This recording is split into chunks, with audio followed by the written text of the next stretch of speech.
Our God is awesome because He is God of truth. At dahil dyan, marapat lamang na kilalanin ang totoo, yung tunay, at kilalanin yung huwad. Mark 13:22, false messiahs and false prophets will come and work miracles and signs. Isa po sa mga ibinigay ng Panginoon na babala sa mga panahong mapanganib ay ang pagdating ng mga huwad na mga guro, huwad na mga mangangaral. There had always been a raging contest. Sino ang fake? Sino ang totoo? Sino ang false teacher, false shepherd? Sino ang false prophet? Lies oppress, truth sets free. Kaya mahalaga po na bigyan natin ng pansin ang pagsusuri sa mga nasa paligid at nang malaman natin kung paano tayo tatanggap o kaya ay tatanggi ng mga katuruan. Ang pag-aaral natin, how to know fakes. Paano ba kikilalanin ang mga hindi totoo? Ama namin, salamat sapagkat kayo'y totoo. At nawa yung katotohanan nyo ang siyang maging liwanag namin. Ang katotohanan nyo ang siyang maging gabay sa aming buhay. We ask you, Father, to bless us, forgive us our sins, cleanse us, and teach us. Take us by the hand and guide us so that we may know the truth from lies and that we can avoid falsehood, not only in others, but also in us. Be our teacher, be our speaker, set us free, and expose the works of darkness in our midst. In the name of Jesus Christ, your Son, our truthful, loving, and caring Savior and friend, we pray. Amen. Sa pag-aaral natin po ng kung sino ba at paano malalaman yung totoo, unahin natin yung paano hindi dapat. How not to tell fakes. How not to know and how not to measure and test fakes. Marami po kasi kuminsan tayong ginagamit na pamantayan sa pagsukat, hindi naman yun ang dapat pamantayan. Unang-una, when we assess teachers, preachers, teachings, groups, we should test them not by personal moral victories or failures and lapses. Hindi masyadong pwedeng asahan na pamantayan na sukatin mo ang pagiging tama o genuine ng isang mangangaral o ng isang propeta by personal moral victories or failures. Not even by one's recent moral performance or average. Why? Because no one is perfect. Kahit ang mga genuine prophets sa Biblia, kahit sila Pedro na mga disipulo at mga apostoles, ay nagkakaroon ng mga mali, mga hindi tamang mga katuruan. No one is perfect. Not even genuine prophets. Even genuine servants of God experience lapses. Even fakes could have impressive records. Kaya hindi mo komo, napakaganda ng ugali, napakaganda ng ayos, napakaganda ng pamumuhay ng isang mangangaral. Masasabi mong, totoo na nga. Kasi ang dapat mo naman ngayong suriin ay yung laman, yung content ng kanyang mga katuruan. James 3:2, all of us do many wrong things.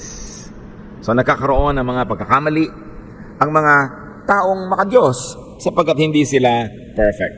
So yan pang una nating pamantayan, how not to know fakes, not by personal moral victories. Because no one does right all the time. Romans 3:10, the scripture tells us no one is acceptable to God. And Romans 3:12, they have all turned away and are worthless. There isn't one person who does right. Wala daw tao na laging tama ang kanyang ginagawa, kahit pa nga siya ay makadiyos. So we do not seek perfection even from genuine servants of God because that is oppressive. Para hanapin natin yung perfection sa atin at sa ating kapwa ay napakabigat na pasanin yan because no one is perfect. All fall short of God's standards. I have been reading and will continue to read from the contemporary English version. Romans 3:23, all of us have sinned and fall short of the glory of God. We all know that the flesh is weak. In Mark 14:38 says, you want to do what is right, but you are weak. May mga kasabihan po ang mga Arabs, even a good horse must be allowed at least one fall. Kaya hindi pwedeng asahan ng 100% correctness from anyone even though he might be genuine. So hindi natin susukatin sa moral performance, bagamat yung batting average dapat ng genuine prophets and teachers ay mataas. Pero hindi natin paghahanapan ng perfection. How else not to know and test fakes? Not by usual religious standards. Kung lagi nating i-apply yung usual, accepted, legalized, formalized religious standards, maraming totoong mga lingkod ng Diyos hindi papasa. Si John the Baptist nga nun, hindi pumasa. Ang Panginoong Jesus hindi pumasa sa mga religious standards ng kanyang panahon. Because some standards are man-made.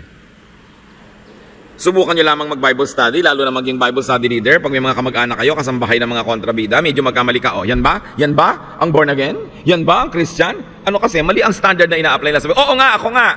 Kahit sinabunutan kita kanina, talagang Christian ako, nawala lang ako sa sarili. No? Kasi hindi mo pwedeng asahan na yung Christian ay perfect lagi. At yan lagi ang mga pang-blackmail ng mga kontrabida sa mga biblical Christians. Lagi, yan ba? Ganyan ba? Deaconess ka pa naman? Anong ina-expect mo sa akin? Maging perfect? So, hindi tama yung standard na yun, yung usual religious standards. Mark 7:7, the Lord speaks, you teach rules made up by humans. Alam niyo kung sinong nga kausap niya rito?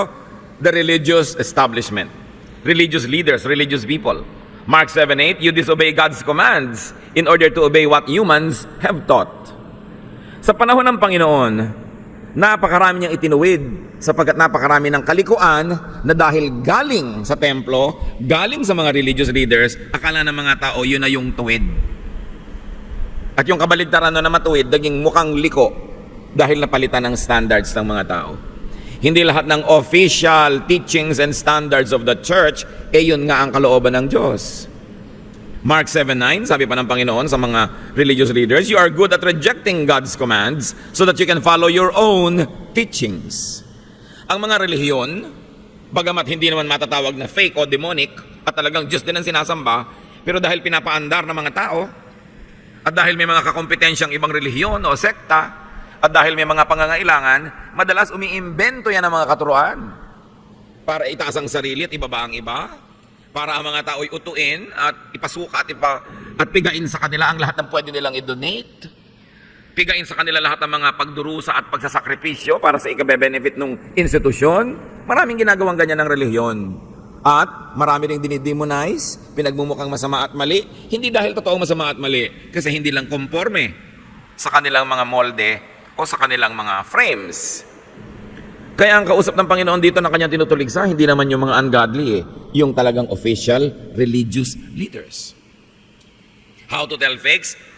Dapat hindi natin laging ginagawang standard ang standard ng relihiyon. Madalas pa nga relihiyon ang nagmi-misrepresent sa Diyos.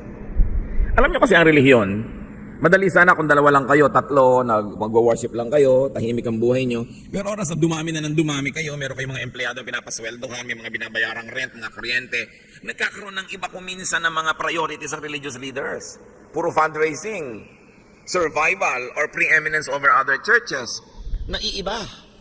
Kaya meron ding pagpapala yung hindi masyadong malaki kasi walang masyadong maraming pressure para mag-perform, para magpalabas.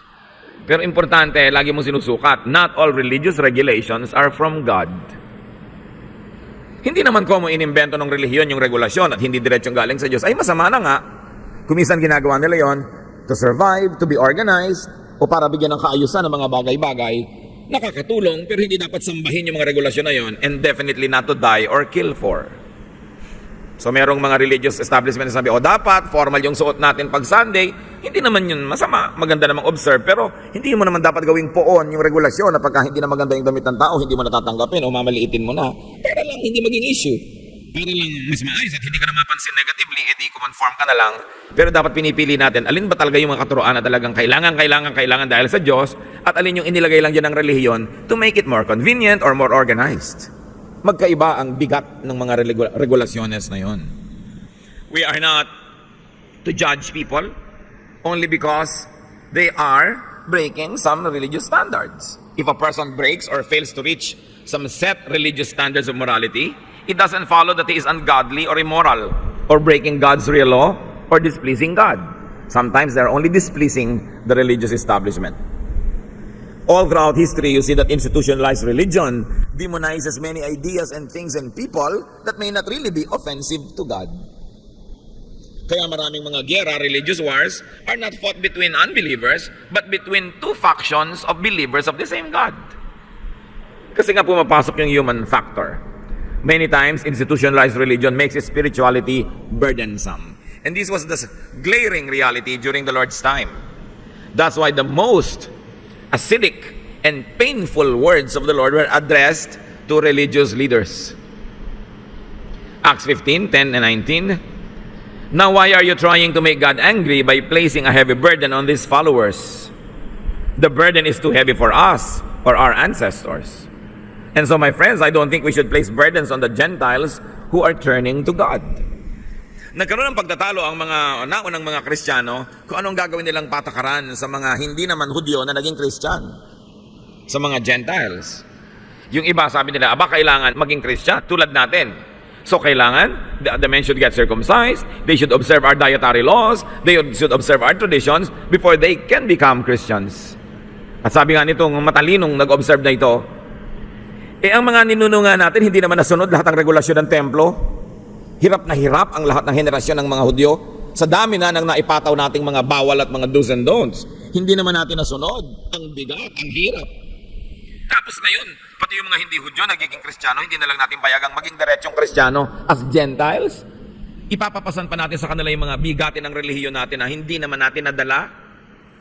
Kaya sabi, huwag na natin gawin yan sa kanila. Dahil sa maraming inimbento ng relihiyon na pampahirap para lumapit sa Diyos, pampabigat para maging makadiyos, naawa ang Panginoon sa maraming tao. That is why Jesus pitied the people. Pag nakikita niya in Jerusalem, siya ay napapaluha. Ang mga tao ay napakaraming pagdurusa at paghihirap na akala nila ikinatutuwa ng Diyos. Yung pala, hindi naman at inimbento lang ng templo. The people have become victims of misguided and twisted religion. Ang layo-layo na nila doon sa Diyos. Dahil naging institusyon. Pati haba ng balbas may regulasyon na. Pati laylayan ng mga damit, kulay ng mga isusuot. Lahat na regulated na hindi naman talaga ibinigay ng Diyos nung una. At kung ibinigay man, ibinigay sa isang panahon dahil kailangan nung panahon na yon.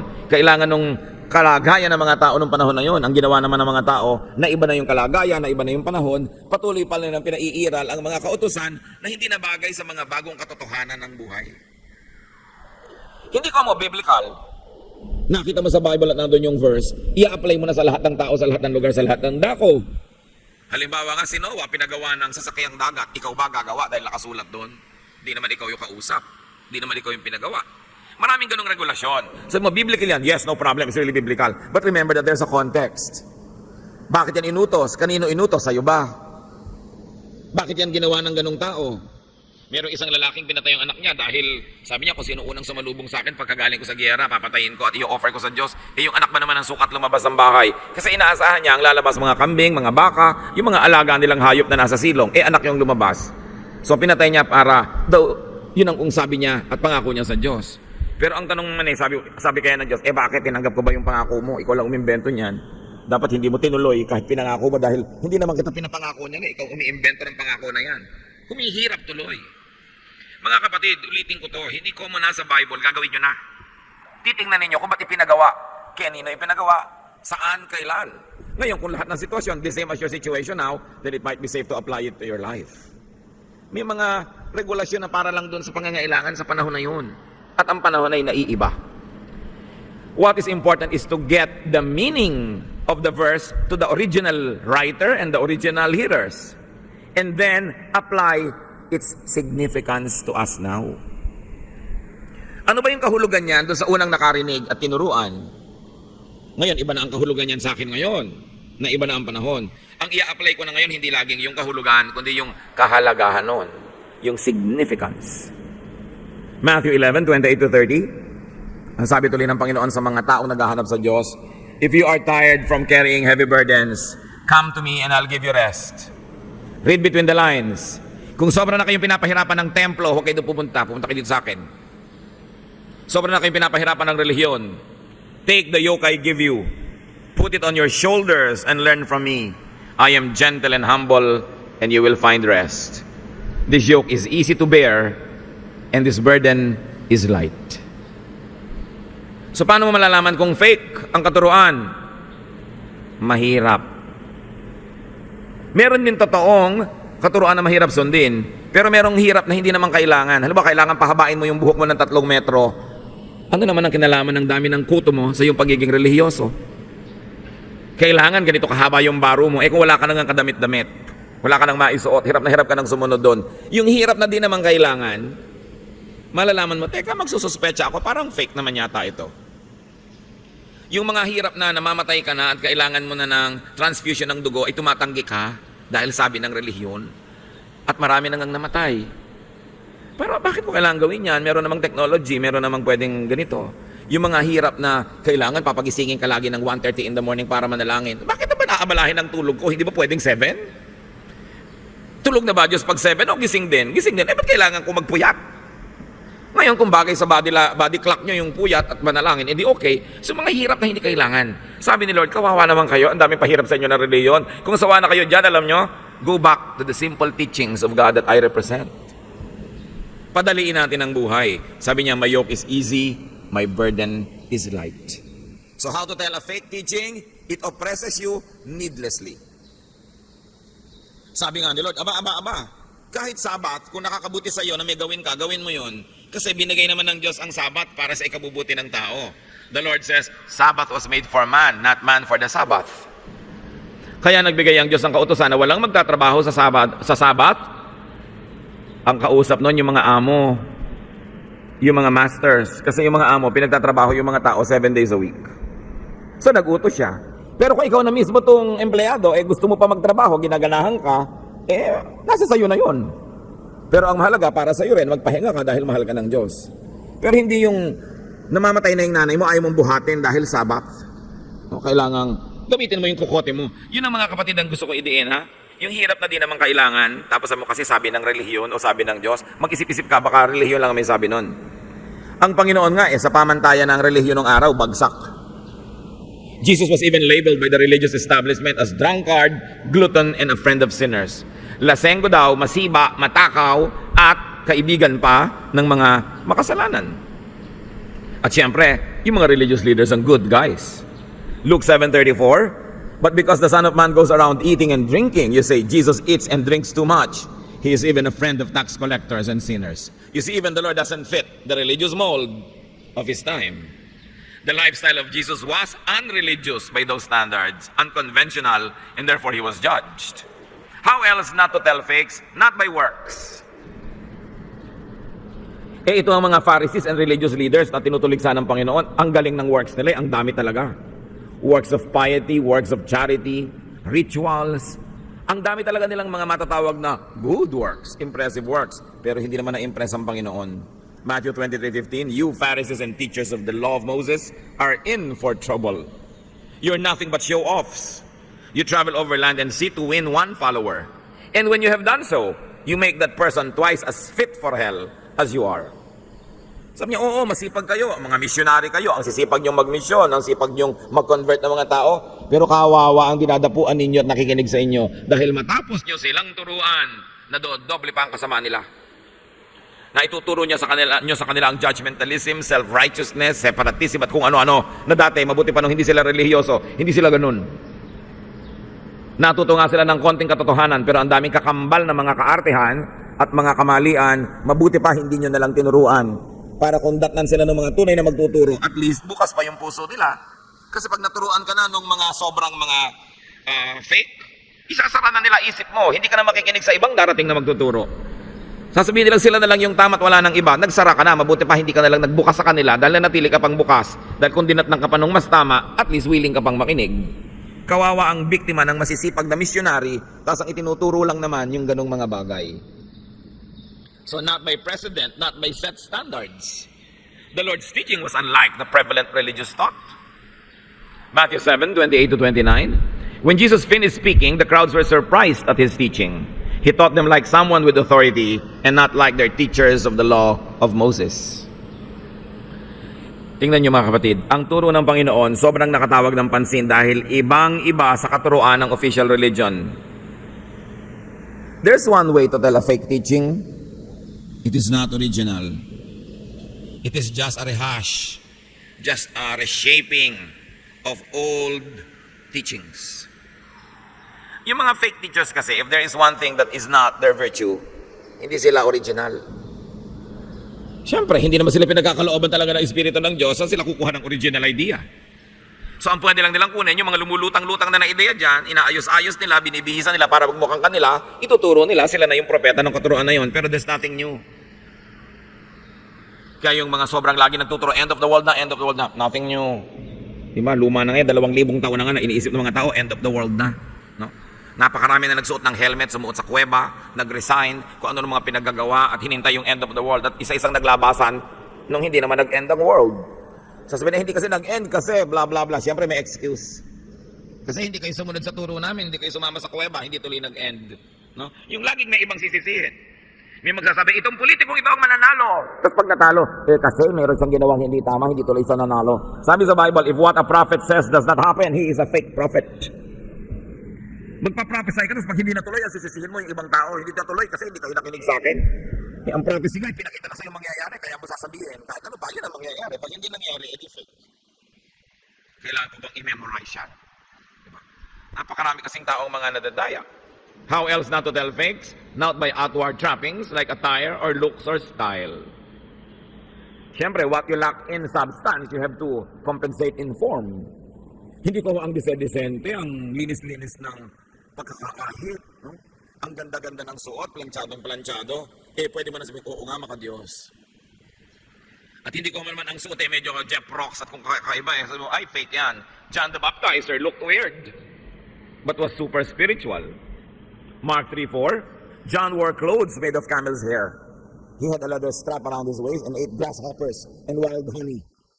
Although ngayon siguro, fat na yung grasshoppers and honey, pero nung araw, hindi yung mga tao doon. Priests look proper, religious and ceremonious, but got very low grades from the Lord.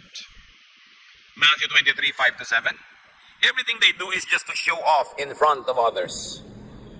They even make a big show of wearing scripture verses on their foreheads and arms. And they wear big tassels for everyone to see. They love the best seats at banquets and the front seats in the meeting places. And when they are in the market, they like to have people greet them as their teachers. Sabi niya, huwag kayo ma-impress sa ganong mga looks. Hindi na dadaan yan dyan. How not to tell fakes? Not by claims, not by pronouncements or official dogma or teaching. John 8:33, they answered, we are Abraham's children. We have never been anyone's slaves. How can you say, we will be set free? Yan ang tanong ng mga tao sa Panginoon. Aba, mga kaapu-apuhan kami ni Abraham at dahil dyan may birthright kami to heaven. Pero nang sabi ng Panginoon sa kanila, at sabi sa kanila rin ni John, huwag niyo ipagyabang na apo kayo ni Abraham. Kahit itong mga batong ito, pwedeng gawing anak ni Abraham kung gugustuhin ng Diyos. Hindi ganyan mga claims. Yung iba, kami ang tama kasi historically kami tong church na to, kami tong kongregasyon na to.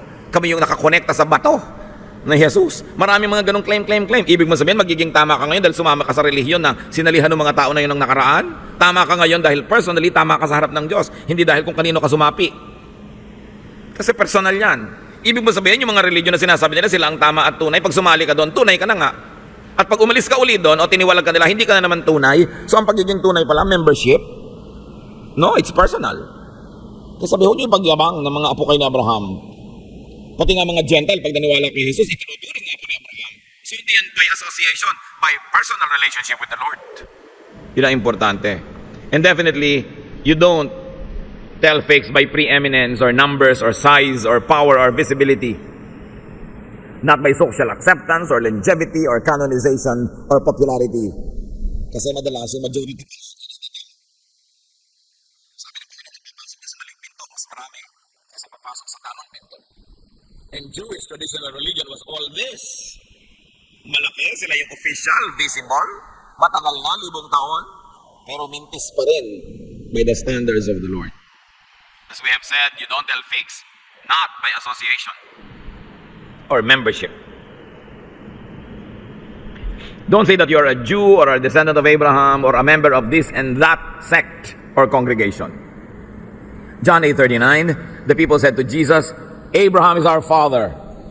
Jesus replied, if you are Abraham's children, you would do what Abraham did. But because you are not doing what Abraham did, therefore you are only biological children but actually not spiritual children. So hindi pwedeng daanin yan dyan. Matthew 3:9, and don't start telling yourselves that you belong to Abraham's family. I tell you that God can turn these stones into children for Abraham. Hindi yan by relation, by membership or association. It is personal. Israelites na nga sila, hindi pa sapat. No? Tingnan nyo to, pansinin nyo. Ito, mga Israelite na, ipinagyayabang nila, Israelite sila, apo ni Abraham. Sabi ng Panginoon, I'm not impressed. Kahit mga bato, pwedeng gawin ng apo ni Abraham. Yung tunay na ngang apo ni Abraham, hindi pa impress si Lord. Ngayon naman, yung mga hindi nga apo ni Abraham, gusto pang maging apo ni Abraham at pilit pang Israelitan. Yung tunay na nga mga Israelite, hindi naman nakaka-impress kay Lord eh.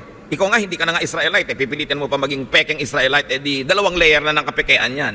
Bakit mo kailangan maging Israelite para katanggapin ng Diyos? Yun nga mga tunay na Israelite, tinanggihan. Ang mahalaga, yung personal mong relasyon sa Diyos. Hindi yung kokopyahin mo yung bigote nila, yung costume nila, yung sandalyas nila, yung pagkain nila, yung mga piyesta nila, piyesta mo rin. Yung nga sila nga doon, hindi nga sila tinanggap eh. At sila nga mismo, hindi tumanggap. Ba't yung pa ang kokopyahin mo? Wala ka ba talaga magawa sa buhay? Mga Pilipinong nagpipilit maging Jewish, maging Koreano, maging Australian. All nations, all tribes will worship the Lord.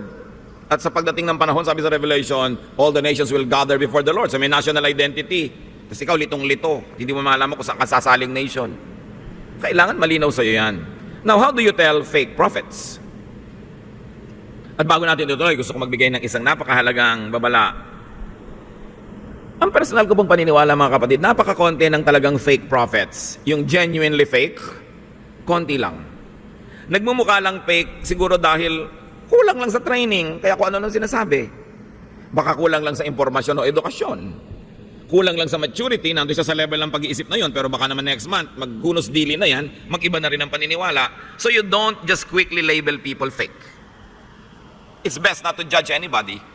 Pero dapat mo rin pag-aralan para maging maingat ka kung kailangan ka mag-ingat. But don't judge. Yung mga tinatawag natin, ay fake si ganon, pwede natin sabihin, baka kulang pa lang yan sa pag-aaral. Pag dumami-dami ang kaalaman, maiisip din niya yun. Bihira siguro mga kapatid yung talagang fake, yung ipinadala ng impyerno, yung kampo ni Satanas, konti yun. Marami misguided lang o kaya ay nagpapauso, nagpapakiut. Pero hindi mo naman sasabing talagang genuine fake. Fake na fake. Yung fake siya na fake, hindi siya totoong fake. Misguided lang kuminsan. But how do you tell those that are really fake? By personal fruit. Tingnan niyo yung general trend ng kanyang behavior, averages, and the usual self. Rebellious ba siya?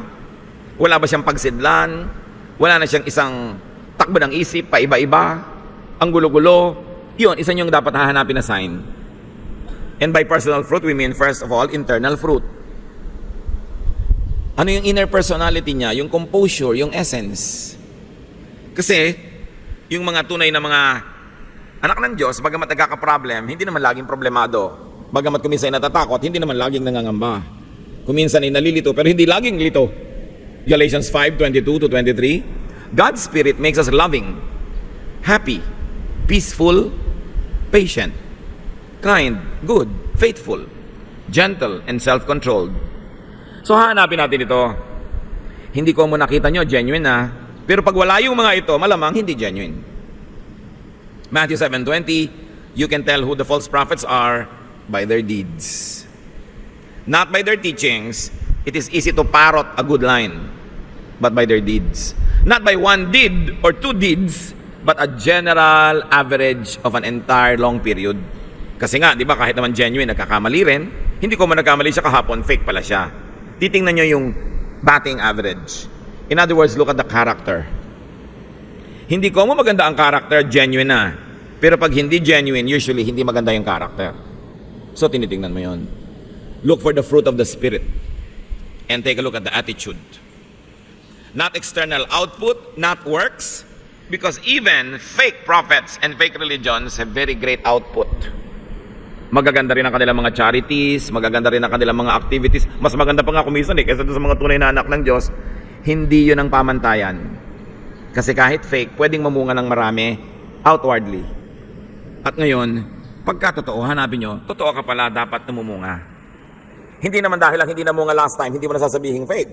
O isasabihin mo na fake siya. Kasi tulad ng tunay na halaman, may panapanahon din, may season, maraming bunga. Yung lansones mo, may season na hindi masyadong marami. Pero titingnan mo yung mahabang panahon, ano yung average? Kasi pag talagang galing sa Diyos, mamumunga at mamumunga. Imposibleng hindi. Sabi ni Lord, you will know them by their fruit. It can be an internal fruit, it can be an external fruit.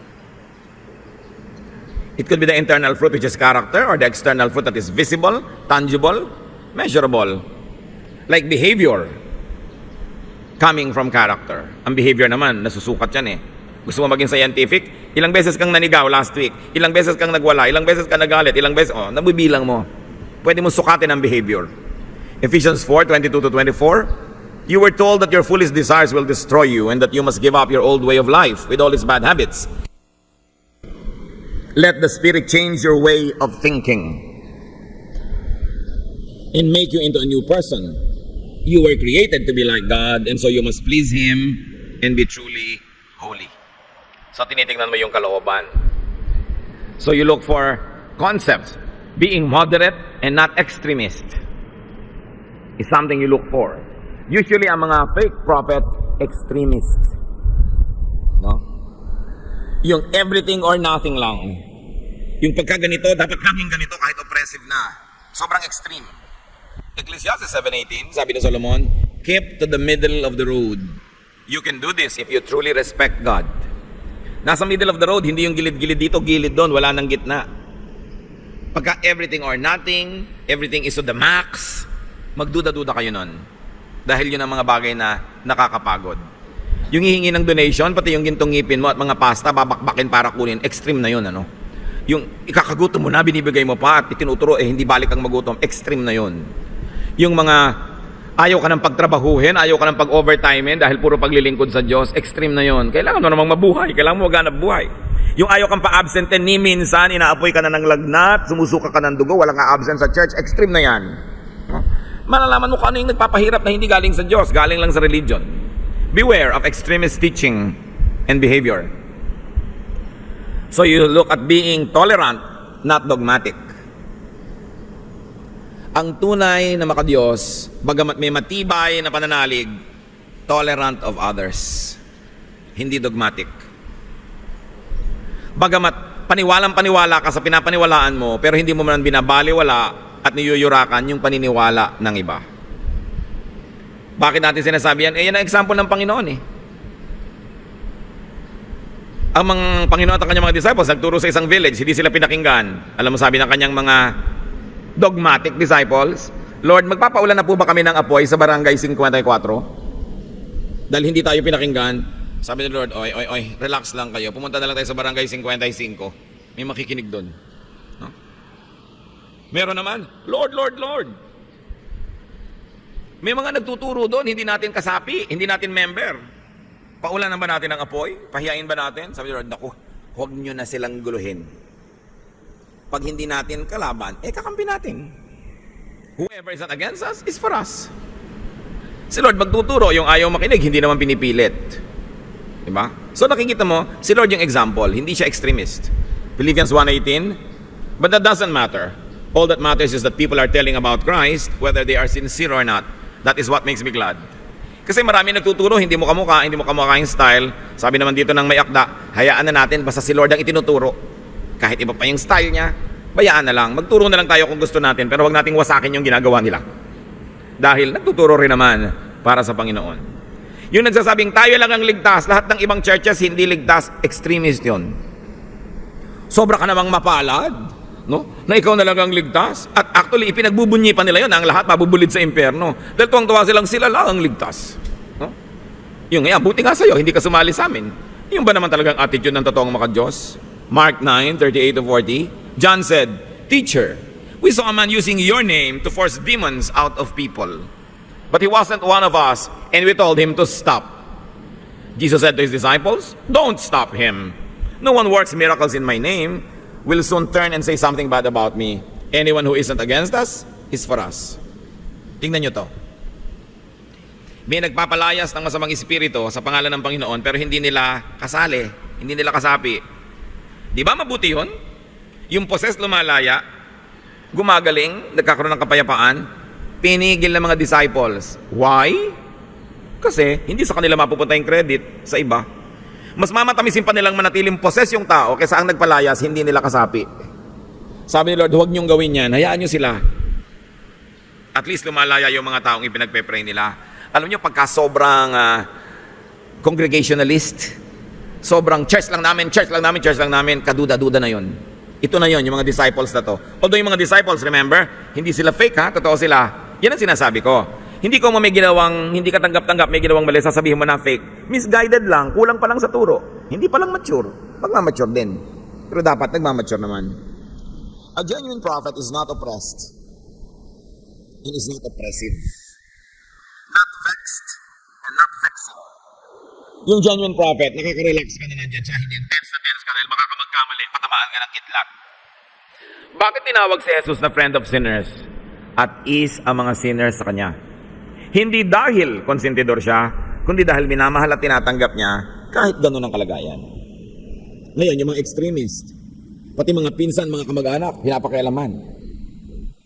Naborn na dyan lang kahapon, pumunta sa isang party, lahat ng naninigarilyo, inagawan ng sigarilyo, masama yan. Di ba? Naborn agad lang last week, merong binyagan na pinuntahan ng kamag-anak, pinapatigil lahat ang umiinom ng beer. Hindi huwag kang uminom kung ayaw mo. Anong pakiya mo doon sa gusto uminom? Hindi ipakita mo yung magandang halimbawa. Kung tinanong ka, magsalita ka. Kung may maganda kang chance, magturo ka. Pero hindi yung judge mo sila, that's evil, that's wrong. Kaya maraming born again Christian, walang madalang tao sa Panginoon kasi nakakayamot. They are on fire with the Lord, but they burn everyone near them. Hindi on fire ka lang. Tingnan mo lang kasi your testimony will always show. A city set on a hill cannot be hidden. Kung talagang light of the world ka, makikita ka kahit hindi ka maglagablab at manunog ng mga katabi mo. Importante yung hindi ka nakaka-oppress kasama. Masarap kang kasama at magaan kahit meron kang firm religious convictions, but you keep it to yourself and don't impose it on others. And then they will see your good testimony and on their own free will accept the Lord and become like you, but not because you coerced them into becoming like you, because no one can be coerced. Hindi yan nadadaan sa pilitan. A genuine prophet is obedient to the Father's will. Matthew 7:21, not everyone who calls me their Lord will get into the kingdom of heaven. Only the ones who obey the Father in heaven will get in. Of course, Father's will is debatable, which is not our issue now. Pero ang mahalaga nakikita mo, well, there is a general trend na sumusunod siya sa kalooban ng Ama sa Langit. A genuine prophet is steadfast. Hindi dali-daling nanghihina ang loob at hindi papalit-palit ng doktrina linggo-linggo. Matthew 10:22, but if you remain faithful until the end, you will be saved. Although this quality is not unique to genuine children of God, because even those who are not can have these qualities also. How to tell fake prophets? By composition. Malalaman mo kung ikaw ay nananalangin, humihingi ng discernment sa Panginoon, mararamdaman mo yung timpla, yung chemistry ng tao. Dahil ang tunay na alagad ng Diyos, magaan.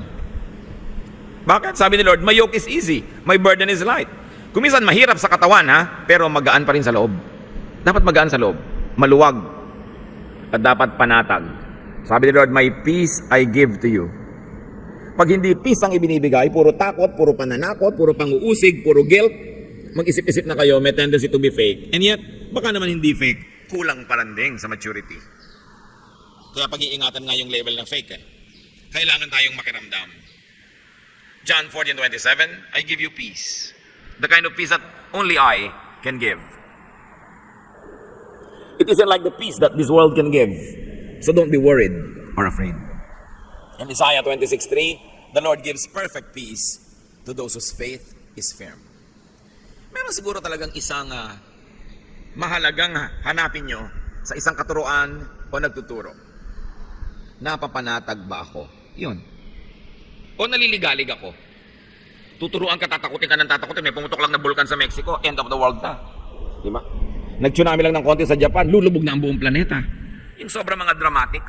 Napakarami na naging tsunami, napakarami ng pumutok na bulkan at napakarami ng mga lindol numpa. Hindi pa nag-end yung world. Huwag nyo nga problemahin ang end of the world. Ang problema nyo is how to live godly lives today. How to please God.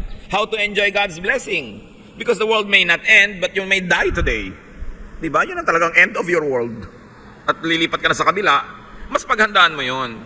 Huwag kayong mahumaling sa mga puro end of the world talk. Luma na yan, 2,000 taon ng end of the world. Panahon pa lang ni Jesus, tinatanong na siya, Lord, ito na po ba ang end of the world? Kailan po ba ang pagdating ng inyong kaharian? Sabi ni Lord, huwag yan na atupagin ninyo. The kingdom of God is in your heart. Ang atupagin nyo, maging godly kayo. Maging matuloy yung isa kapwa, maibigin. Mamuhay kayo ng may kaayusan. Produce wealth. Be fruitful so that you can give to others. Ano nga pa pala mong end of the world? End of the world pinag-uusapan. Kung handa ang spirito mo, dumating man yun o hindi, hindi dumating. Ang masama yung handa ka ng handa at hindi naman dumating. Nasayang ang oras mo sa buhay. Ang mahalaga, lagi kang godly. Do God's will. Do not be deceived by wolves in sheep's clothing. Nagsasamantala sila tuwing may disaster na nangyayari sa planet, umuuso sila Tapos mamaya, hindi na naman kasi wala na naman disaster. Maghihintay na naman na susunod. But do not judge a ship that had just been splattered with mud. Di ba sabi, huwag kayong padaya sa wolf in sheep's clothing. Pero huwag din kayong mag-judge ng ship na nadumihan lang pala dahil natumba kanina, natalsikan ng putik, bumangon naman. Alam niyo yung mga tupa, hindi sila perfectly clean. Pero pag natudumihan sila, kinakaskas nila yung kanilang balat sa bato, sa dahon, kahit saan para sila maglinis. Kasi ang pinagkaiba ng tupa sa baboy, yung baboy sadyang naghahanap ng lubluban. At yung tupa, hindi naman laging malinis. Napapalublog din, natutumba rin, natatalsikan, pero hindi napapakali nang matagal siyang marumi. Doon mo malalaman yung genuine. So huwag kayong magja-judge sa isang deacon, deaconess, pastor, pastora, whatever, na biglang nagkasala, nagkamali. Mga tupa siguro natumba, pero hindi rin yun mapapakali, maglilinis-linis ninyo at magbabagong loob. Huwag nyo sabihin, ay fake pala siya kasi may nagawa siyang mali. Kasi pagka ganun ng standard, wala nang totoo. Siyasos lang. Huwag tayong masyadong masungit at masyadong mahigpit sa kapwa. Gusto nyo maging mahigpit sa sarili, pero huwag sa kapwa, dahil ganun ang Panginoon. Ask for discernment. So kung tatanungin nyo pa rin ako, teka pastor, ano talaga, paano namin malalaman yung fake? Hindi ko pa rin sinabi, di ba? Isipin nyo. Kasi walang pwede ito. Kailangan nag-iisip ka, tinutulungan ka ng Espiritong Banal. Pero dinagpagin lang natin yung ating equipping para mas mag-guide naman tayo kung paano mas magiging maingat sa pagle-label ng mga tao kung fake or not. But when you are in doubt, don't label anyone fake. You are safer. Don't judge. Pero kung sa palagay nyo, pero para pong fake, careful ka na lang. Suriin mo bago ka sumunod, medyo magdistansya ka, but don't judge people. Madalas siguro nakaka-judge tayo ng sincere naman, kaya lang sincerely mistaken. Pero sincere naman. Malay mo, matama rin yun pagdating ng panahon, lalo't ipinanalangin mo. So don't judge. Always make Jesus your standard and model.